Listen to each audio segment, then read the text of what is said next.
Ce crime monstrueux, on essaye de le minimiser, de le fondre dans une espèce d'actualité molle, alors qu'il s'agit d'un indice, d'un avertissement, comme déjà un certain nombre ont été donnés à notre pays. Vous savez, il y a un proverbe chinois qui dit quand le philosophe montre la lune avec son doigt, l'imbécile regarde le doigt. Eh bien, c'est ce à quoi nous sommes invités. Il y a un fait grave, au lieu d'essayer de comprendre quelles sont non seulement les raisons, mais de prévoir ce que ça peut induire, n'est-ce pas, comme événement gravissime chez nous. Eh bien non, la presse s'intéresse beaucoup à la maman du monsieur, à ses états d'âme, comment a-t-il pu en arriver là, et puis etc., comme on le fait d'ailleurs à chaque fois qu'il s'agit d'une affaire criminelle. Il y a là une profonde décadence de l'esprit qui est peut-être un des indices les plus graves pour notre pays et pour son avenir.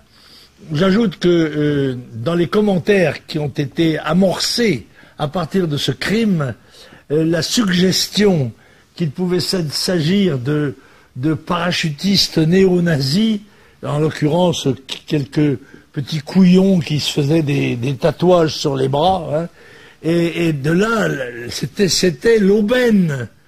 Et de là à traduire que c'était bien sûr le Front National et Marine Le Pen qui étaient moralement au moins derrière tout cela, et qui s'est exprimé dans la question de M. Barbier, un grand journaliste, directeur de l'Express, n'est-ce pas, qui ose poser à Marine la question, mais vous ne croyez pas que c'est votre débat sur le halal qui serait la cause de cette excitation criminelle?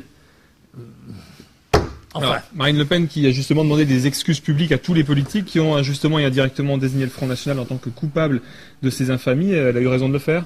Mais oui, elle a eu raison de le faire, mais en l'occurrence c'est tellement ignoble et tellement banal en même temps, parce que c'est une accusation qui pèse sur le Front National depuis toujours. On oublie toujours que le Front National est né comme mouvement anticommuniste, qu'il a donc eu toujours le Parti communiste comme adversaire, et que c'est le Parti communiste qui désigne ses adversaires comme fascistes, n'est-ce pas?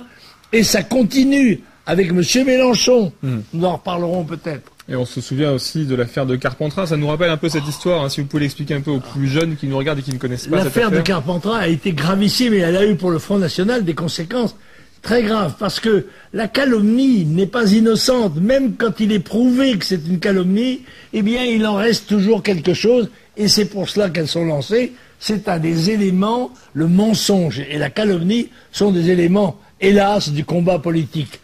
À Carpentras, ville où réside une très très ancienne communauté juive, une des plus anciennes communautés juives de France, il y a un grand cimetière juif.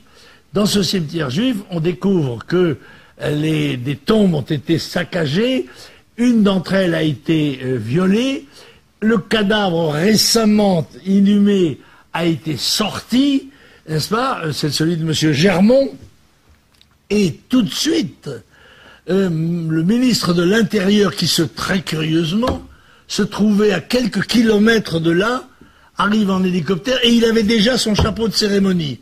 Pour pouvoir, comme c'est curieux, n'est-ce pas? Bon, bref, le Front National est directement accusé, et une énorme manifestation à la tête de laquelle il y aura tous les hommes politiques, et bien sûr, et non pas bien sûr, parce que c'est la première fois dans l'histoire de la République que le président de la République défile dans une manifestation de rue.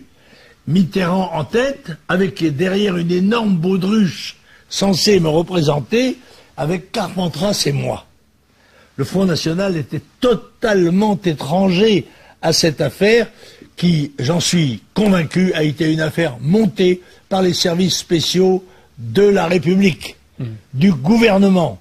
Ça a été un coup monté, et il n'est pas exclu qu'il y en ait d'autres dans cette campagne, parce que ce sont des techniques comment dirais-je, de calomnies systématiques qui sont pratiquées pour détruire les adversaires qui n'ont pas souvent les moyens de répondre. Ils n'ont pas la presse, la radio, la télévision. Et il y a une complicité générale. Je sais, on a vu sur les tweets qu'un certain nombre de gens dans les rédactions se sont désolés d'apprendre que c'était un félaguin, n'est-ce pas, en disant « Ah, zut, alors nous on croyait, pas de chance, dire que ça aurait pu être le Front National ».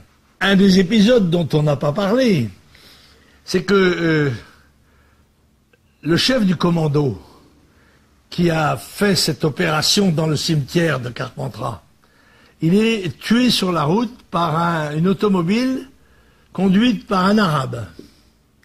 Et cet Arabe est retrouvé quelques jours plus tard dans le Rhône avec 3 balles dans le ventre et un sac de ciment au pied. Tout ça ressemble fichtrement à des opérations de services secrets ou de services spéciaux. Bon, puis un jour, un des conjurés va se dénoncer aux renseignements généraux.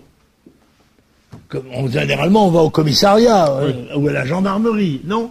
Lui, il savait où étaient les renseignements généraux et pour cause, bien sûr. Ils sont jugés. Le jugement prouve bien que le Front National est totalement innocent, mais il ne nous sera pas donné acte de notre innocence. Au contraire, il nous sera même reproché de réclamer que nous soyons blanchis de cette affaire.